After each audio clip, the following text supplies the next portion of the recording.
When I was young, I believed success was simply a matter of persistence and talent. I had grown up watching my father, a quiet but determined man, run a modest hardware store in a sleepy town. He often said, "Son, the measure of a person isn't how high they climb, but how they handle the ground under their feet." That advice shaped my view of work and ambition, but I hadn't yet learned how life could twist and challenge those ideals. By the time I entered the world of advertising, I was armed with nothing but a degree and blind optimism. The city felt overwhelming with its relentless pace and constant hum of opportunity and competition. Those early days were a blur of late nights, grueling deadlines, and learning the hard way that ambition alone wasn't enough. Each client meeting felt like a trial, each campaign a battlefield.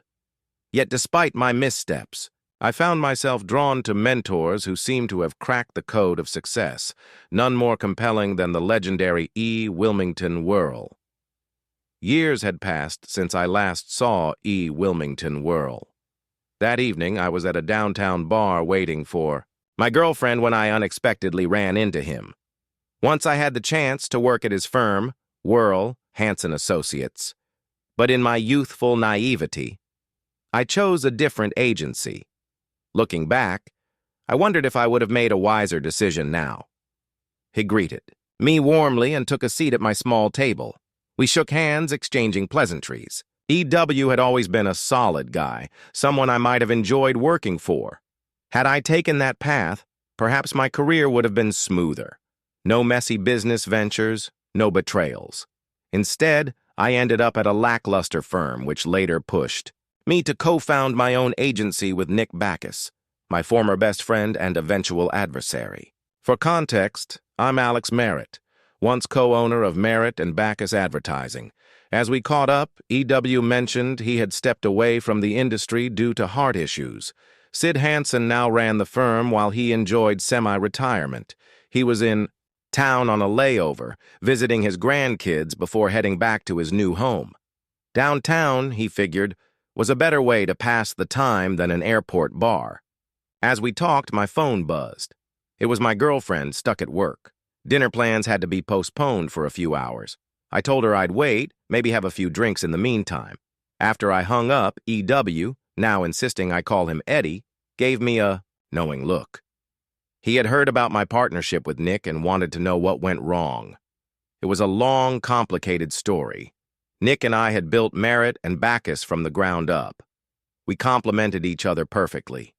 Me, the ideas guy, and writer, him, the visual perfectionist who made my concepts come to life. I handled pitches and scripts while Nick ensured everything looked just right. We met while working at a failing agency where we were thrown together to salvage a disastrous ad campaign. Against the odds, we pulled it off, making money for our bosses and realizing we had a unique synergy. When we left to start our own firm, we quickly gained a reputation, sometimes even consulting for major firms struggling with their campaigns. Our personal lives were just as intertwined. Nick had married Veronica and I had married Ella a few years earlier. Our wives became close, forming their own friendship alongside ours. Both women were stunning. Ella, a honey blonde with a graceful charm, and Ronnie, petite with striking black hair. Nick and I often joked that we had somehow lucked out, marrying women far too good-looking for us. Physically, we were opposites, too. Nick was a broad-shouldered giant, resembling a former football player, though he was too gentle for contact. Sports. I, on the other hand, was smaller, 59, about 165 lbs, but had played some college ball.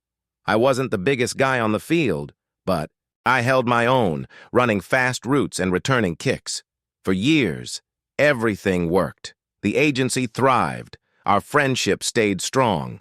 Then things changed. And that's where the trouble began. Nick, Ronnie, Ella, and I were inseparable. Our own little gang of four. We spent so much time together, both professionally and personally, that we went in on a lakefront cabin and even co-owned a sizable cabin cruiser. It was the kind of boat that turned heads, but it made sense. It was built for four. The weekend, everything unraveled. We had planned a getaway to the lake to mark the end of summer, but a last-minute shakeup changed everything. We had been preparing a major ad campaign for Babcock and Sons, originally scheduled for the following Thursday. Then, late Thursday night, Orville Babcock himself called. He was leaving for Europe and wanted our pitch the next day. It was a long chance, but landing Babcock as a client would be huge. The timing was brutal. Our campaign was mostly complete, but there were details we had planned to refine the following week. With no choice but to push through, Nick and I pulled an all-nighter. By morning, his graphics were ready, and we had a game plan. Since his work was done, he and Ronnie took Ella to the lake as scheduled, while I stayed behind to make the pitch. If all went well, I'd be done by early evening, drive up, and join them for dinner at the new resort buffet. Orville Babcock was known for his slow, methodical approach. The meeting would start with a factory tour, followed by an extended lunch, and then a lengthy rundown of his company's frustrations with their current campaign. I already knew the issue. The big-name agency handling Babcock's ads treated them like an afterthought. The result was a slick but insincere campaign that didn't align with Babcock's brand. My presentation was scheduled for late afternoon, featuring an hour-long pitch with Nick's slides, followed by a quanda session that would probably stretch into the evening. Then Murphy's Law kicked in. A substation failure knocked out power across the area. No lights, no air conditioning, no functioning office equipment, nothing. The factory tour was canceled, lunch was downgraded to pizza delivery, and my carefully prepared slide presentation became useless. Orville improvised, leading the meeting outdoors to a picnic area. Without a projector, I could only distribute a handful of color printouts of Nick's work and told them they'd have to share. At that point, I had two choices: stall or adapt. Went with the latter. Instead of droning through a scripted pitch, I engaged Orville and his team in a discussion about what they truly wanted their ads to convey. Their vision was clear. They wanted to emphasize their roots, craftsmanship, and the small-town values that define their company. It was nostalgia-driven, but it made sense. And more importantly, it was authentic. Then I got blunt. I told them exactly why their current campaign was failing. Their agency didn't believe in the brand's identity. The ads were too polished, too detached, almost mocking the very values Babcock stood for. They weren't designed to sell the product. They were designed to impress other ad execs. Orville's reaction was immediate. He sprang up from his seat, slamming a hand on the table. That's it. They're making fun of us more than they're selling. For us. And they think we don't notice. He turned to me, eyes sharp. All right, Alex, how would you do it? So I told them I pitched a campaign rooted in authenticity, ads that showcased real Babcock employees at work, highlighting quality craftsmanship, integrity, and honest labor. Each ad would feature a worker in action, closing with them looking directly into the camera and reinforcing those values. It wasn't what I had prepared, but it was exactly what they needed to hear. Every night I go home knowing I've done my best for the people who buy what I make. Not many can say that and truly mean it. I take pride in my work, and Mr. Babcock stands behind me. I won't let you down because he won't let me.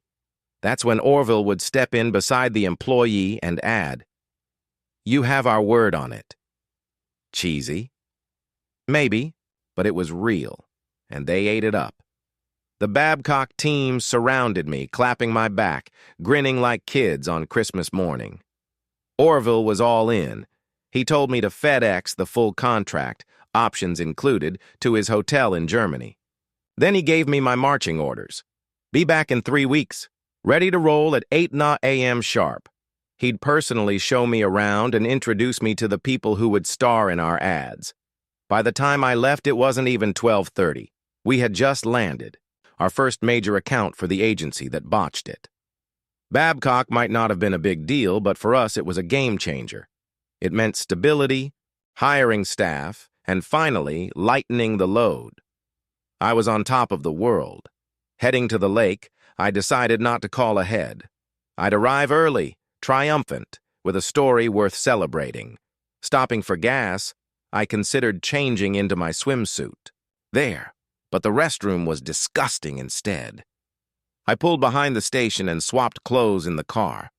By the time I hit the road again, my work attire was tossed in the back seat and I was cruising in nothing but my swimsuit, ready to soak up the sun. As I pulled into the cabin driveway, I spotted Veronica napping in the hammock by the dock. She wore a tiny bikini, and I had to admit, she looked incredible.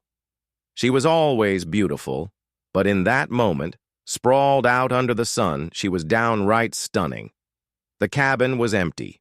The boat was anchored offshore, gently bobbing on the lake. Nick and Ella must have been out there, figuring they were fishing or sunbathing.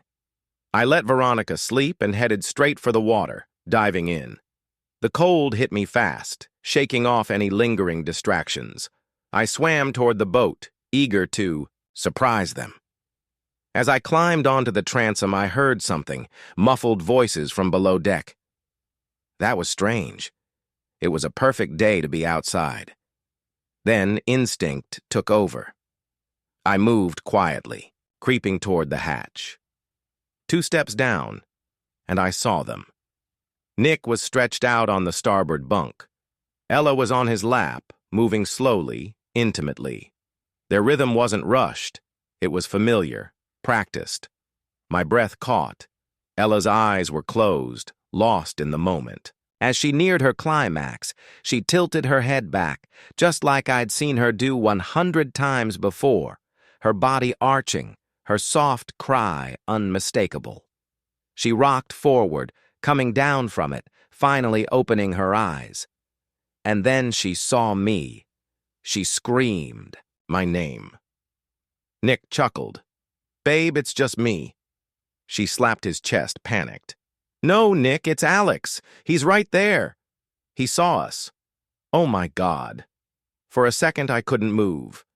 My body felt locked in place, caught between rage and disbelief. Part of me wanted to grab the salvage axe and swing until there was nothing left but splinters. Another part knew I needed to think, needed a plan. I backed away, barely registering Ella's frantic voice. I glanced toward the shore. Veronica still asleep in the hammock, the 2 cars parked side by side. That gave me an idea, at least a short-term one. I turned toward the water, ready to dive. Then I heard Nick's voice, uncertain now. "Ella, are you sure?" she shrieked. "Are you an idiot?" Of course I'm sure it was Alex. I pushed off the transom and plunged into the lake. The water wrapped, around me cold and silent. I swam hard, keeping my focus on my strokes, needing those few seconds of clarity. But peace wasn't going to last. I was the fastest swimmer in the group. I'd be at the dock in no time, and once I got there, the gang of 4 would never be the same. Behind me, the boat's engine sputtered to life. Nick was panicking, trying to get it started. In his hurry, he was flooding it, served him right. Nick had a new name in my mind, a hole. I briefly considered something harsher, like 304, the exact moment I caught them. But a hole seemed fitting enough. I reached the dock, pulled myself out of the water, and walked past Veronica, who was still dozing in the hammock. Her phone rang.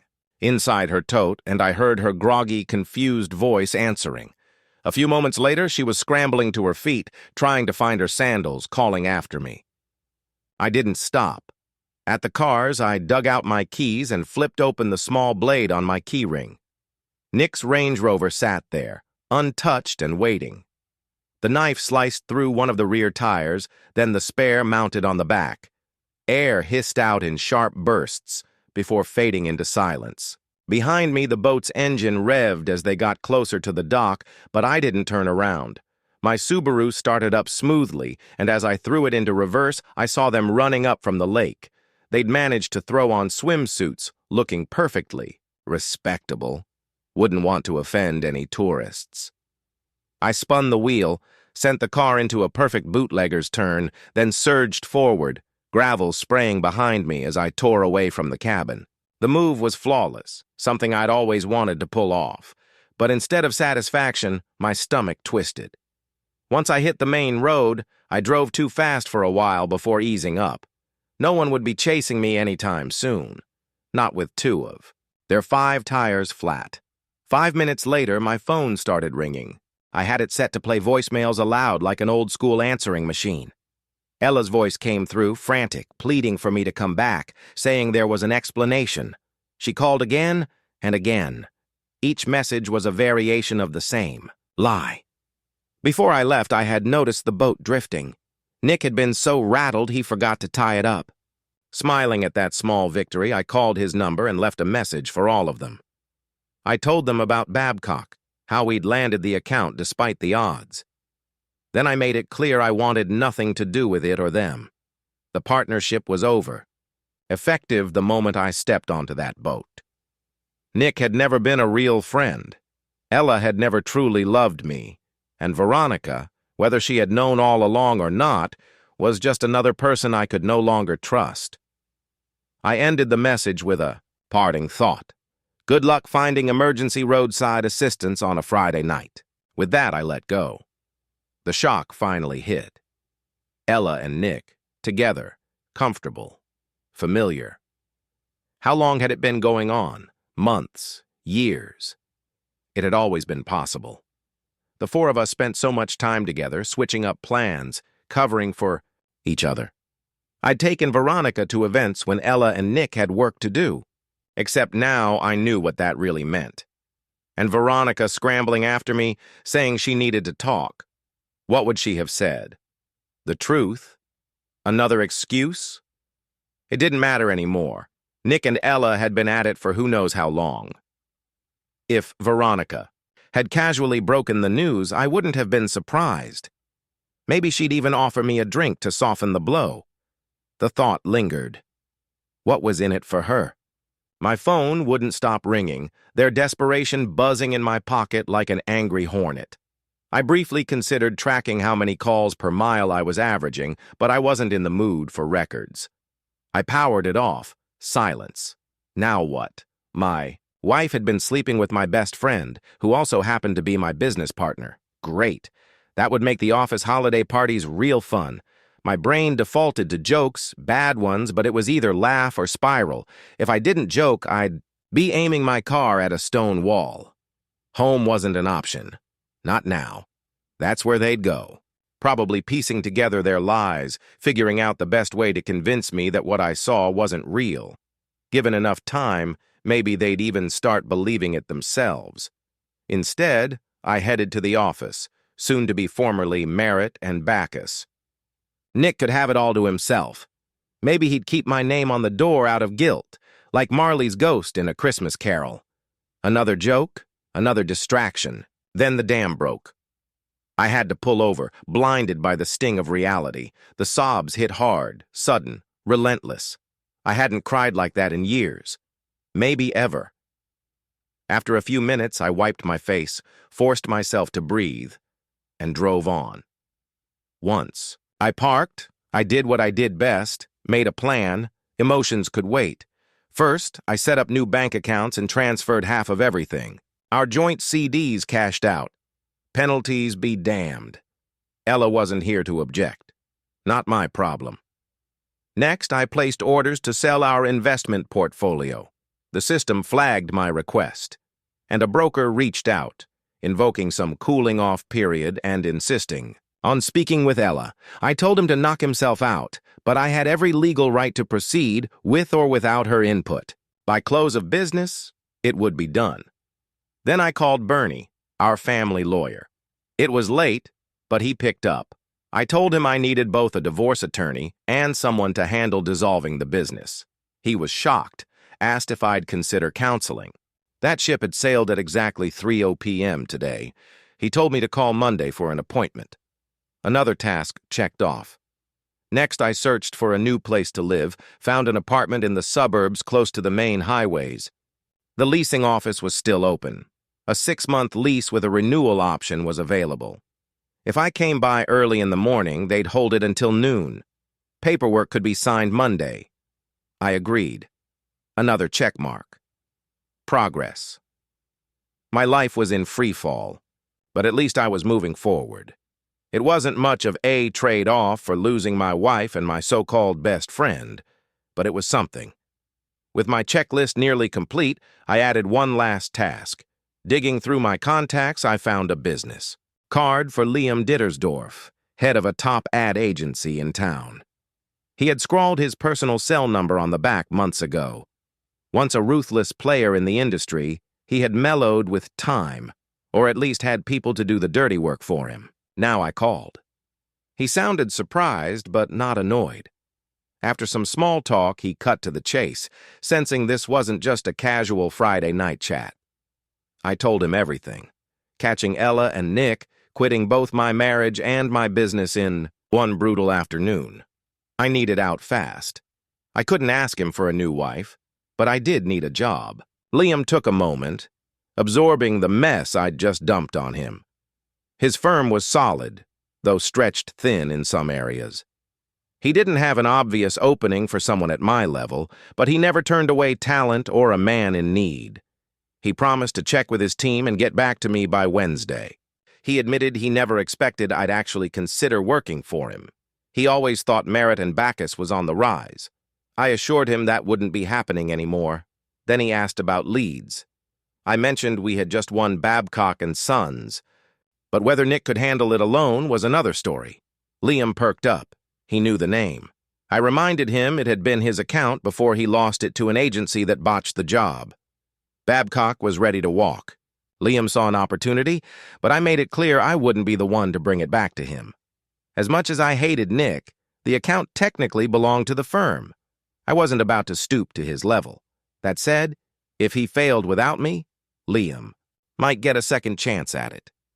He laughed, amazed that I was still trying to play fair after what Nick had done. He joked that I clearly didn't understand advertising. Principles didn't belong in this business. I disagreed. Just because Nick was an a-hole didn't mean I had to be one. I still had to look myself in the mirror. Before we wrapped up, I pointed out that losing Babcock had been a sloppy mistake on his part. If that one had slipped through the cracks, there were probably others. He took the criticism in stride, already making a note to dig into it. Then he mentioned Kelly, his daughter, apparently. I had met her once at a New Year's party, smart, ambitious, and sharp. He was bringing her into the firm. I teased him about nepotism, and he fired back that she was as cutthroat Ash was, only with an MBA to back it up.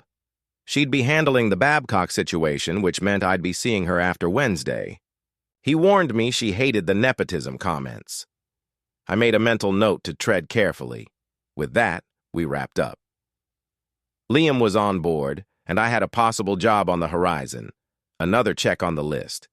If you didn't know how badly my life had just imploded, you might think I was actually making progress. Now, the part I dreaded, I had to go home and pack, and I knew they'd be waiting. The same people I told explicitly that I never wanted to see again. Before heading there, I booked a hotel near the apartment complex I had lined up. 2 nights. Enough time to clear my head and get my next steps in order. Another check mark. I had nowhere to go but forward. Before leaving the office, I grabbed a mini recorder, loaded it with fresh batteries, and slipped it into my jacket pocket. If I had to endure hours of excuses and half-truths, I wanted a record of it. Then I emptied my desk, tossing junk into the trash and packing what little mattered into a Xerox paper box. Check and check. By the time I pulled into the driveway, the house was dark and empty. They hadn't made it back yet. Apparently, emergency roadside service wasn't all it was cracked up to be. I had just climbed into the attic to grab my suitcases when I heard the door open. They had found me. I hit record, placed the jacket at the end of the bed with the gain turned up, and kept packing. Veronica walked in first with Nick and Ella, trailing behind, hesitant. They watched in silence as I dumped anything unnecessary from the suitcases onto the floor. If I hadn't used it in a year, it wasn't coming. If it was hers, I didn't care.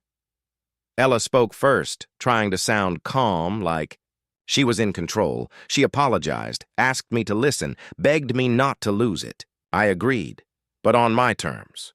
No touching, no hugging, no fake intimacy. Nick stayed out of arm's reach unless he wanted to get knocked flat.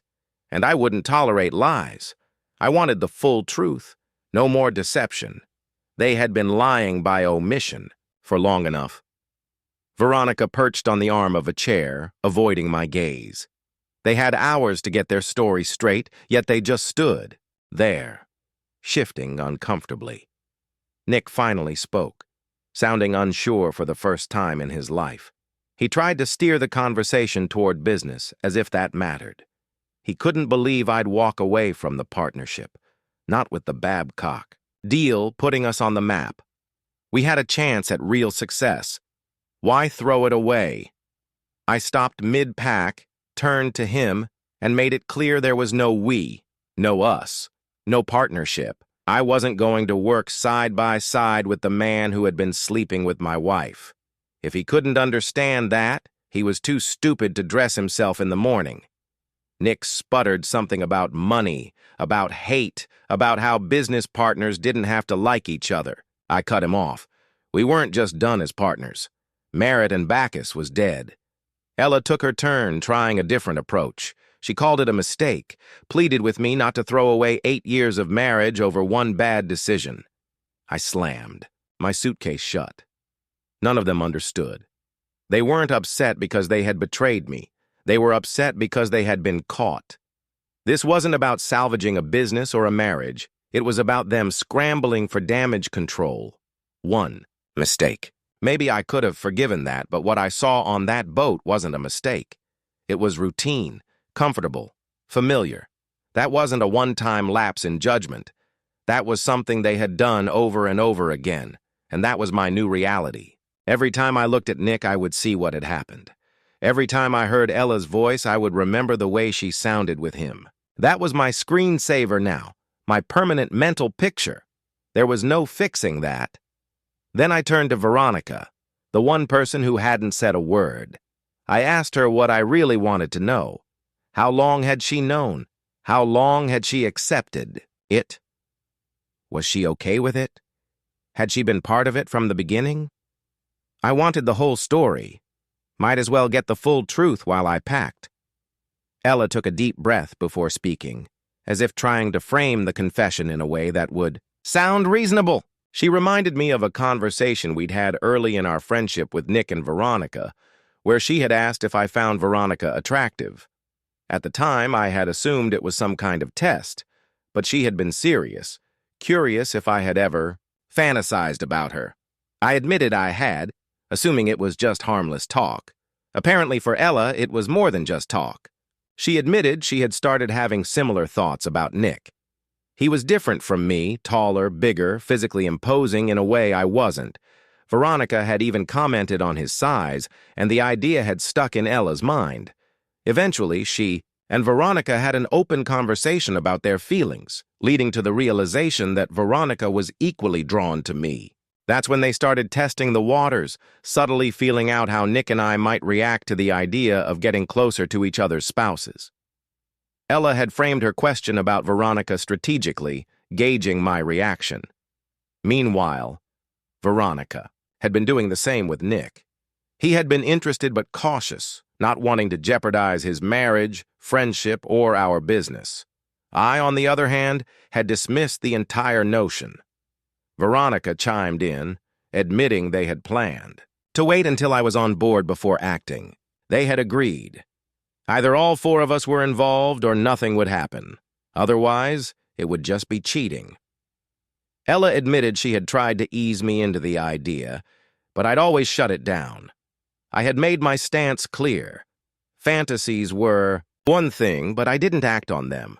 We had taken vows, ones that weren't up for renegotiation. I had told her I wouldn't betray those vows, and I wouldn't tolerate her doing so either. She acknowledged that she had accepted my decision at the time. I zipped up my suitcase and reached for another, asking the obvious question. If they had agreed not to act without my approval, what changed? Nick and Ella hesitated, but Veronica stepped in. She said it all started after the miscarriage. I froze. That hadn't even crossed my mind, but apparently it played a bigger role in all of this than I had realized. It had been a tough time in our marriage. That late September day, we had been outside, taking advantage of the warm weather to get some yard work done. Ella had mentioned some mild cramping but brushed it off. Then it got worse. She called out to me, clutching her stomach, and I rushed her inside. When I called the doctor, Dr. Hiller immediately asked if she had taken a pregnancy test. Ella had scoffed at the idea. She was on birth control. She couldn't be pregnant, but nothing is 100%. Dr. Hiller urged me to take her straight to the ERAs. We were getting ready to leave. Ella cried out in pain, and I saw the first sign of bleeding. By the time we arrived at the hospital, it had worsened. They ran tests, gave her something for the pain, and after hours of uncertainty, the bleeding stopped. Dr. Hiller explained what had happened. It was a chemical pregnancy, an early miscarriage, so early that the fetus had never developed a detectable heartbeat. At the time, it had seemed like just another rough chapter in life. But now, standing in this room, suitcase half packed, I was starting to realize it had changed everything. Ella claimed she never suspected she was pregnant, but she had been. That fragile, barely formed life slipped away before we ever knew it existed. The hospital released her that night, and I did my best to support her, but she withdrew into herself. She barely spoke, barely moved. Nights were the worst. She recoiled from my touch, and I knew something between us had changed. For weeks, she refused to go anywhere or do anything. Nick and Veronica visited often, and I thought their company lifted her spirits. What I didn't realize was that something else was happening, something that had nothing to do with healing. Whenever I wasn't around, the flirtation between her and Nick had escalated into something more. And when they left, Ella would sink back into the same hollow silence. Dr. Hiller told me Ella was dealing with post-traumatic depression and warned me to be patient. She wasn't ready for intimacy and pressuring. Her would only make it worse. I respected that, so I gave her space. Then Halloween came, and for the first time in weeks, she seemed like herself again. She threw herself into decorating, insisted. We take pictures of the kids in costumes and even laughed. That night, as we closed up the house, I thought maybe we were turning a corner, but when I hinted at being close again, she shut down completely. It was too soon, she said, so I let it go. A week later, it was election day. Veronica picked up the story from there.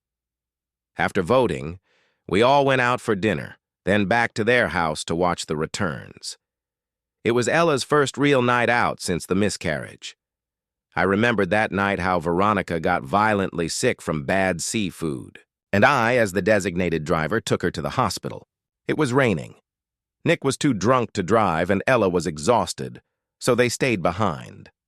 Veronica admitted she had hesitated, but we had all agreed nothing would happen unless I was on board. Before she left, she had even reminded Nick to behave, and he had brushed it off with a casual, "Of course, babe." But when she came back the next morning, Nick told her the truth. He and Ella had crossed the line. What was supposed to wait for my approval had already happened. Nick sighed, finally stepping in to admit it. They had been drinking, getting closer, and eventually one of them made the first move. They had fantasized about it for months, talked about how it would go. And when the moment came, it played out exactly as they had imagined. He admitted they had broken the agreement. Ella looked guilty, but didn't deny it. She called it weakness, hers, his. She had wanted it too badly. They both had, and once it happened, there was no undoing it. Veronica accepted it as inevitable. After that, they rewrote the rules. Nick and Ella would continue sleeping together, but they still clung to the idea that I would eventually come around. They had even entertained the thought of getting me, drunk and setting me up with Veronica, but she refused until I agreed they would keep their secret, making sure I never suspected a thing. Veronica claimed she had tried to protect me from it. Ella insisted she had never denied me affection, that she had kept our marriage intact despite everything. That was the last lie I could tolerate. I slammed my suitcase shut, stopping them mid-sentence. I reminded them of my one rule, no lies, and that was a blatant one. Looking straight at Nick, I asked if he had continued sleeping with Ella after that first night. He nodded. How often? 2 or 3 times a week. I turned back to Ella. She admitted we had last been together the night before the miscarriage. A month later, on Halloween, she had still refused me, said it was too soon. 7 days after that, she was in bed with Nick. She had been too grief-stricken for me, but a week later, she was eager for him. I asked when we had finally been together. Again. She hesitated. She couldn't remember, but I could. Christmas Eve. For 7 weeks, she had turned me away, shutting me out while secretly sleeping with Nick multiple times a week, and yet she had the audacity to claim she had never denied me. That was beyond betrayal. That was contempt. I grabbed my suitcases, trying to balance the duffel and dop kit, but it was too much for one trip. As I turned to make a second run, I noticed them exchanging glances, still struggling to process what I had just said. Veronica was the first to speak, directing her frustration at Ella. She had specifically asked if things between Ella and me were good, and Ella had reassured her. But now it was clear. While she had been sneaking around with Nick, she had been pushing me away. Nick seemed just as confused. He had assumed Ella was still intimate with me, that she had only been distant at first, but she had moved on with him completely, leaving me in the dark. Ella floundered, looking desperate for an explanation. She insisted she hadn't meant for it to happen, that she hadn't realized. With Nick, she felt free, comforted, happy. But with me, she was reminded of what we had lost. The miscarriage loomed over us like a shadow, and every time we were together, the grief resurfaced. I stared at her, unmoved. She had shut me out, but found solace with him. That was the reality. Even when we had finally reconnected at Christmas, things had never been the same. She was distant, less engaged, holding something back. Now I knew why. She had given everything to Nick while keeping me at arm's length. I picked up my bags and started for the door. Veronica grabbed my duffel and followed me in silence. In the garage, she finally spoke. She admitted she had never intended for things to turn out this way. They had all agreed I wouldn't be left out, that this wouldn't hurt me, but that promise had been broken. Then she asked why I wasn't as furious with her as I was with Nick and Ella. I hesitated. She hadn't betrayed me the way they had. She hadn't lied to my face while sneaking around behind my back, but she had let it happen. She had gone along with every broken agreement, drifted from one lie to another. She acknowledged that, saying she had been foolish to think this could work. She should have known better. I sighed, shaking my head. I'll deal with hating you tomorrow. She apologized again, saying she would get Nick and Ella to stop. I laughed at that. She insisted they were shaken, especially Ella. She truly hadn't. Realized she was pushing me away, and Veronica was furious with her for it. Maybe, she suggested, we could take time to cool off, talk it through, even see a counselor. I cut her off. There was no fixing this. Even if they stopped now, the images in my head wouldn't fade. The trust was gone. Forever. They had broken their own rules whenever they wanted. Their promises meant nothing. This was goodbye. I told her. I wouldn't be returning any calls for many of them. The only communication I would have with Ella would be through my lawyer. The marriage, the agency, everything we had built, it was over. For a moment, I thought she might hug me. I tensed, stepping back. That was rule number 1, no touching. She understood and turned away, heading back inside. I watched her go, noting almost absently that she still had that same knockout figure, but it didn't matter anymore. The next day, I checked into a hotel. By Saturday, I had the keys to my new apartment. On Monday, I signed a 6-month lease and called Bernie's office for a divorce lawyer recommendation. I got lucky. They were booked for weeks, but someone had. Just canceled due to a car accident. I took his slot for the next day.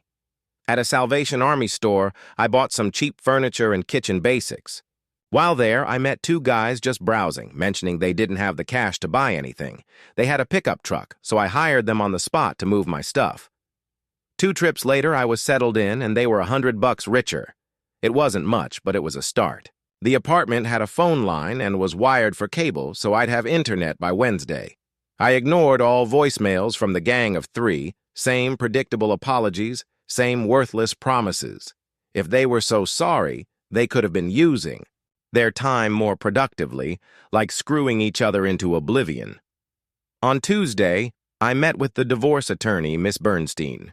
She said an expedited divorce was possible if both parties agreed. Just to test the waters, I called Ella on the spot and asked if she'd go along with it. She broke down instantly, crying, begging, swearing she loved me and would do anything to fix things. I cut her off. Clearly, that was a no. Miss Bernstein smirked. Not the most constructive approach, Mr. Merritt. Then she asked for details, so I laid it all out. When I finished, she sat back, impressed. Well, I take back my earlier comment. That's one hell of a case. Adultery was the strongest. Legal ground, but proving it would require time and money. Now that Ella knew I was serious, she and Nick might tone things down, or at least try to cover their tracks. Maybe, I said, but how about this as evidence? I pulled out my mini recorder. It had everything from Friday night. Clear voices, undeniable admissions. Ms. Bernstein listened carefully and nodded. The legality was questionable since they hadn't known they were being recorded.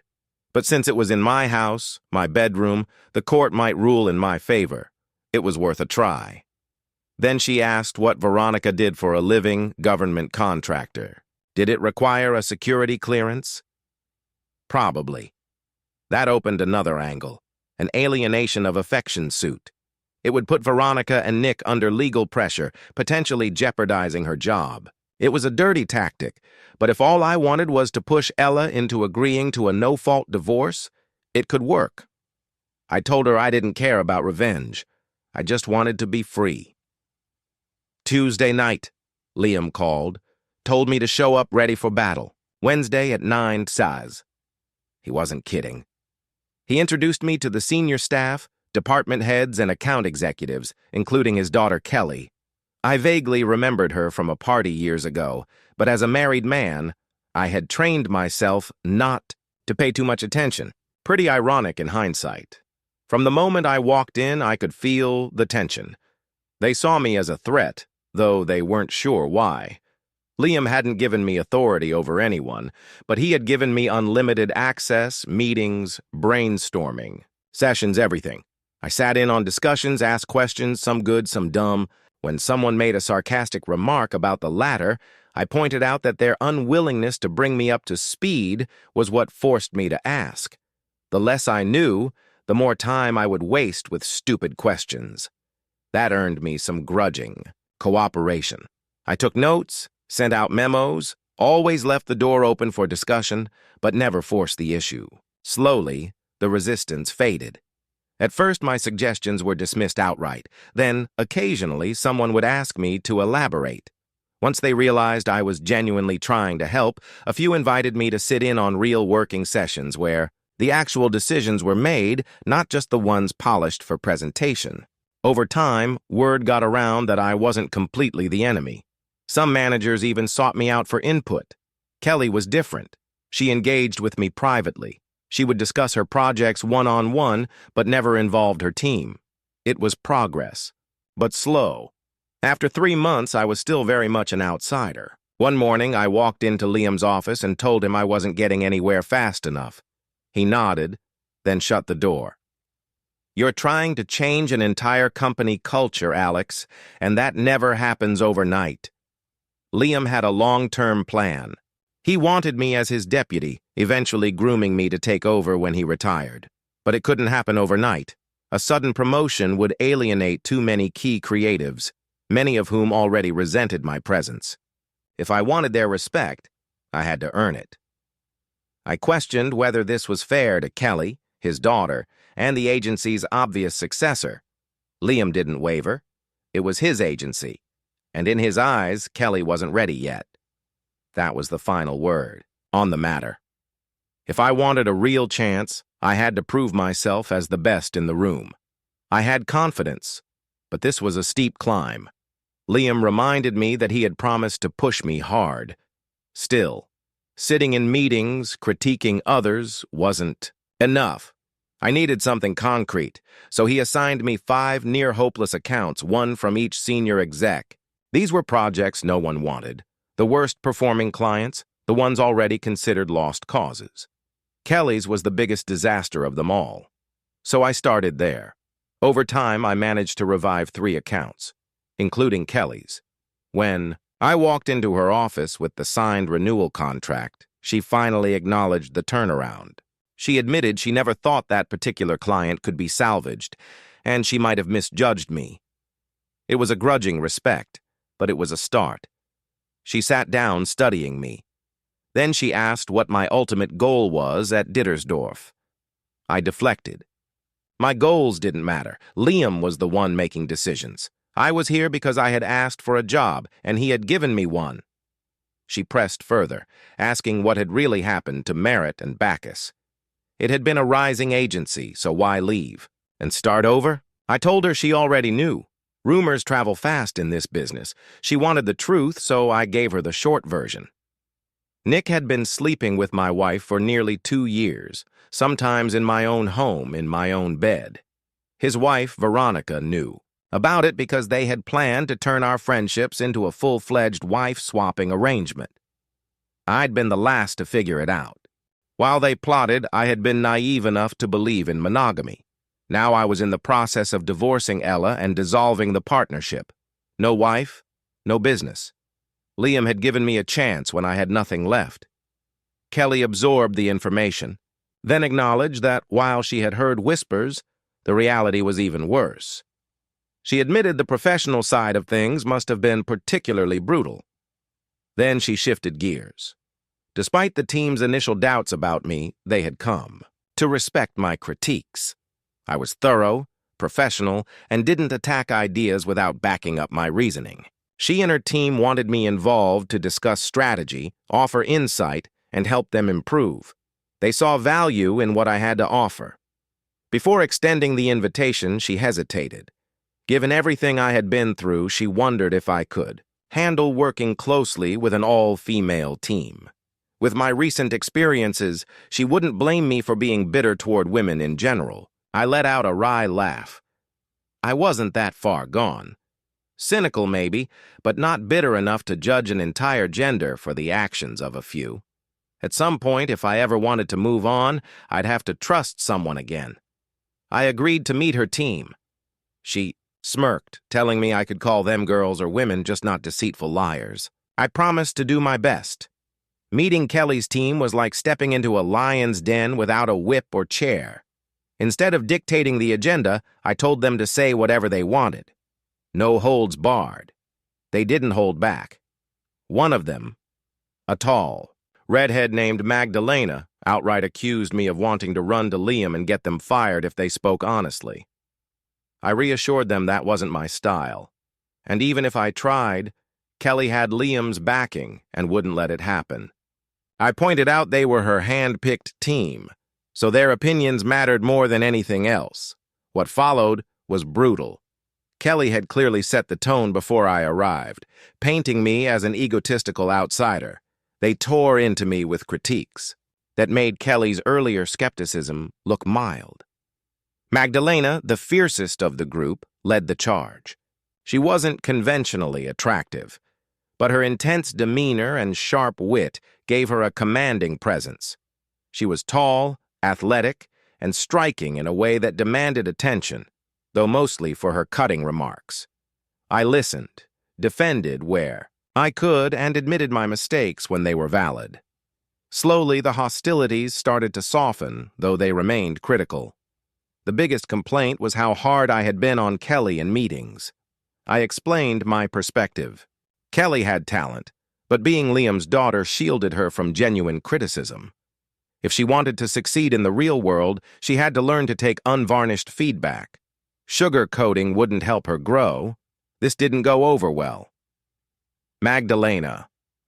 accused me of being patronizing, but Kelly surprised everyone by agreeing.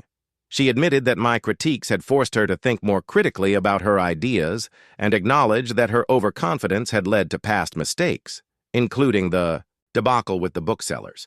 She credited me with turning that around and asked the team to hold her to the same standard going forward. The tension eased, and the meeting became more productive. From that point on, Kelly and her team gradually warmed me. Meanwhile, my divorce from Ella was finalized after 6 months. During that time, I developed a stronger working relationship with Kelly's team, realizing they were some of the most talented creatives in the agency. I told Liam as much, but he kept them isolated, preferring to let Kelly lead them without interference.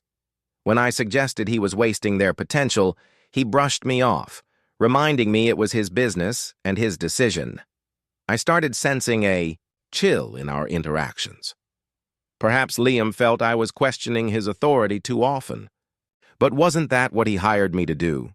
Evaluate everything critically and offer unfiltered feedback? After all, he had positioned me as his potential successor. Meanwhile, the process of dissolving Merritt and Bacchus dragged on. Our partnership hadn't been structured with easy exit mechanisms, and I refused to deal with Nick directly, which only slowed things further. But then fate intervened. Right around the time my divorce was finalized, Nick made a fatal error on the Babcock account. Orville fired him, taking with him the firm's only major client. Nick was forced to file for Chapter 7 bankruptcy, effectively dissolving the business.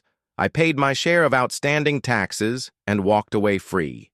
Nick, now jobless, was reportedly shopping his resume around town. At Dittersdorf, my dynamic with Kelly's team continued to evolve. One day, during a heated debate in her conference room, Magdalena was tearing apart my argument. The issue was rooted in visual design, a known weakness of mine, and she wasn't, letting me off easy.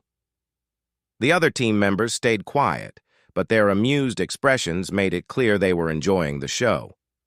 Watching Maddie dismantle my points had become a favorite pastime, and honestly, I couldn't blame them. For the first time in a long time, I felt like I was in the right place, even if it meant occasionally getting my clock cleaned. Days later, Liam pulled me aside. With no preamble, he revealed he was considering hiring Nick Bacchus. He acknowledged Nick's talent in graphics and claimed it was something the agency lacked.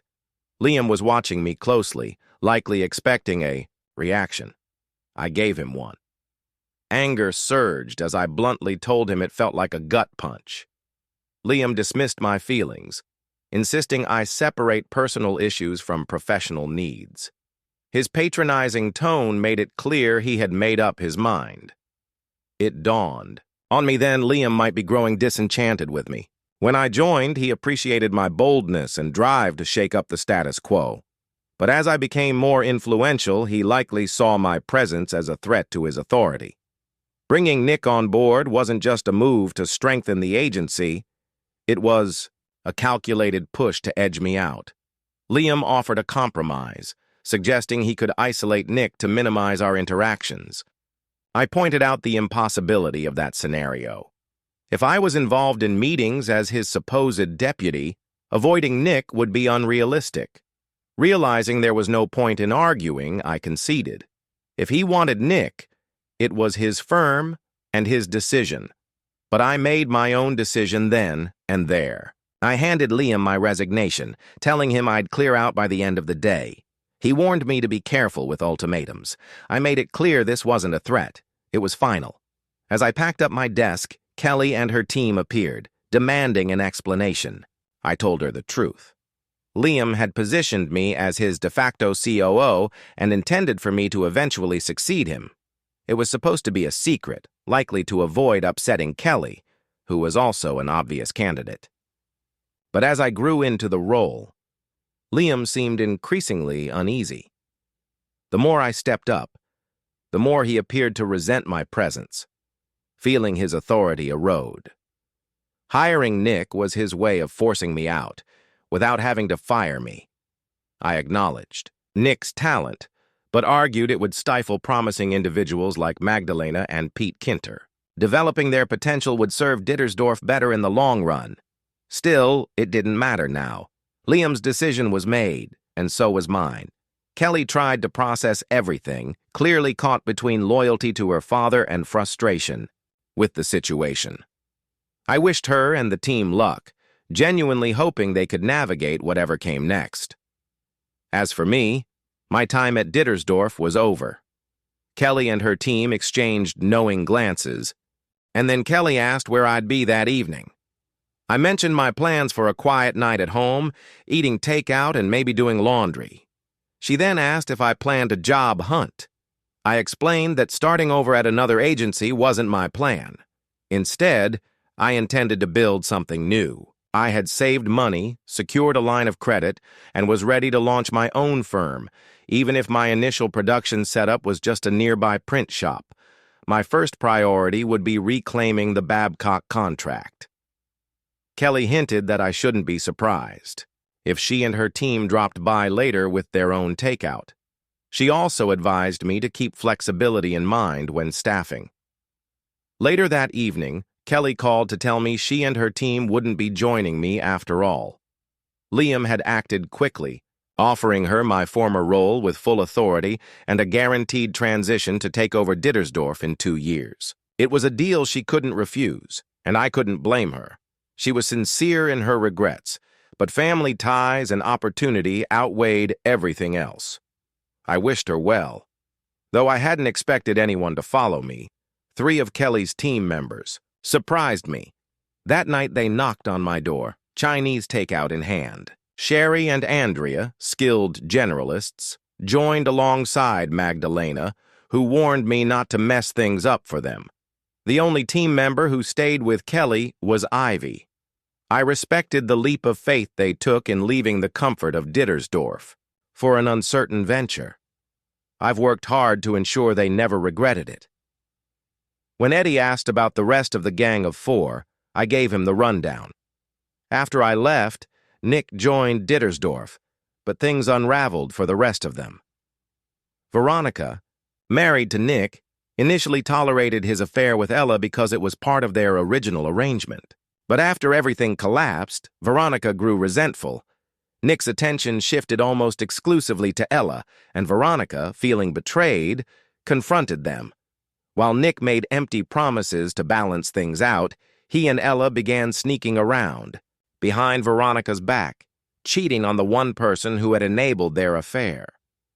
When Veronica caught them, she filed for divorce and never looked back. She described Nick as a selfish opportunist who cared for no one but himself.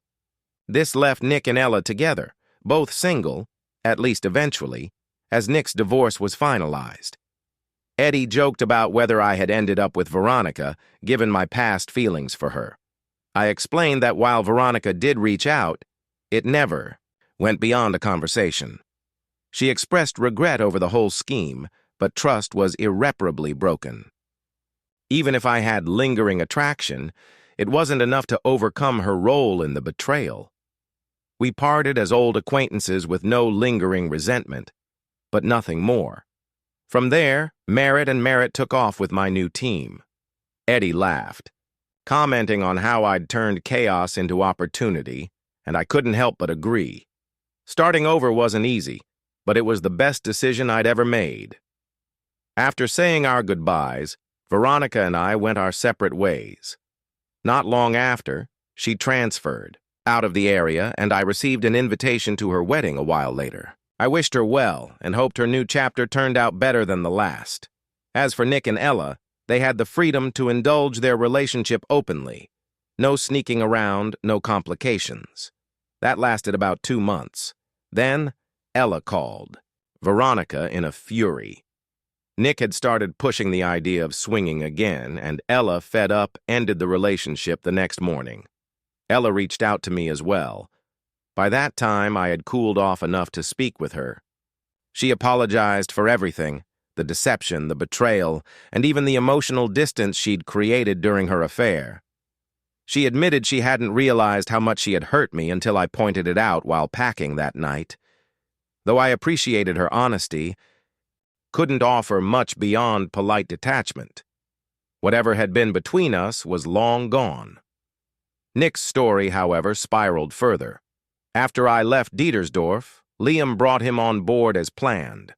While Nick initially impressed with his graphic skills, he lacked versatility and couldn't handle marketing or broader creative strategies.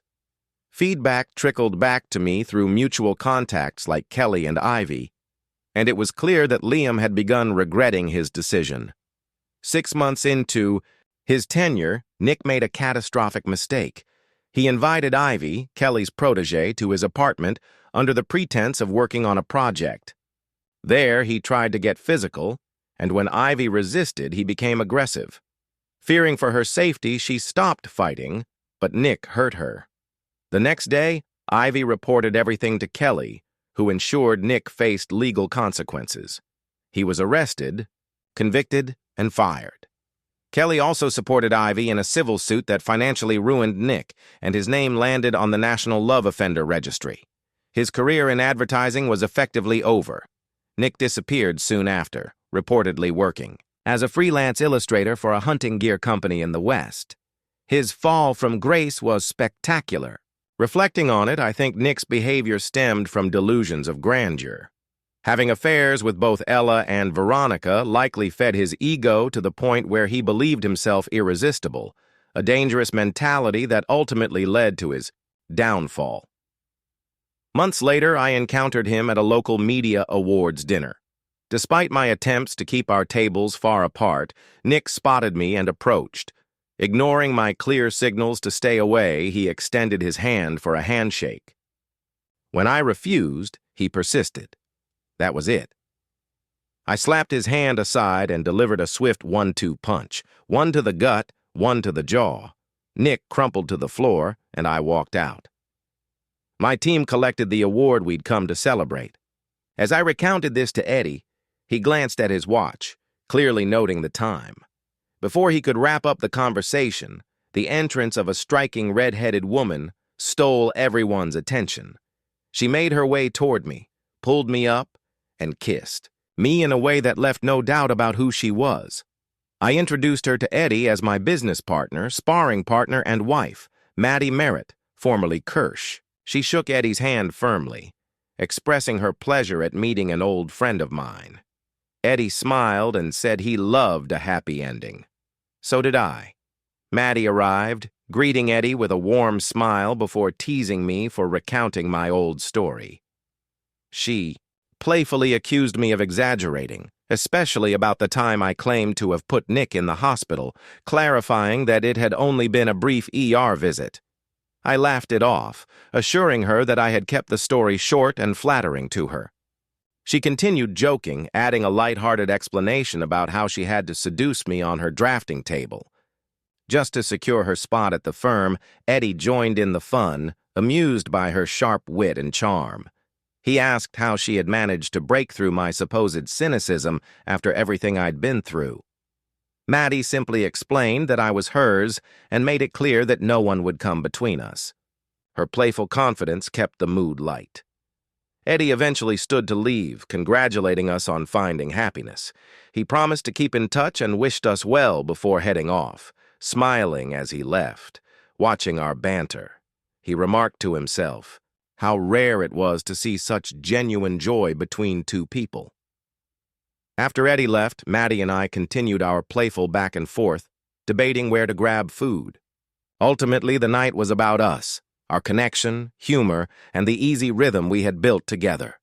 Eddie's visit was a reminder of the struggles we'd faced and overcome, but it also highlighted how much better life had become.